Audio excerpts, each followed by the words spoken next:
Assalaamu calaykum waraxmatullaahi wabarakaatu dhammaantiin saaxiibayaal soo dhowaada maanta waxaan qaadan doonaa 10 sentences English to Somali 10 jumladood oo gaagaaban oo markaa shortis ah oo English to Soomaaliya.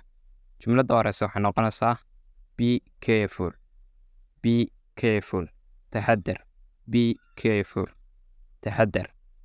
Number 2, I know, waan ogahay, I know, waan ogahay.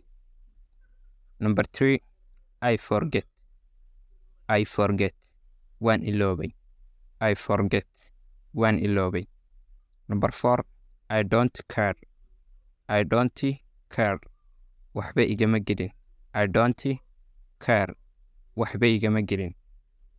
Su-aasha shanaad waxay noqonaysaa don't be shy,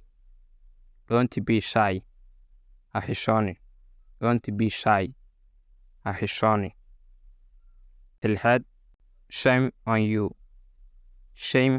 you, isku xishood, shame on you, isku xishood, shame on you, isku xishood. Toddobaad, try again, isku day mar kale, try again, isku day mar kale. Sideedaad, don't trust anyone,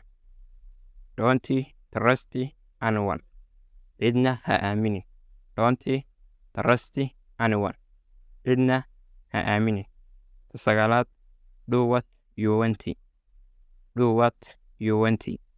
samee waxaad rabto, do what you want, samee waxaad rabto.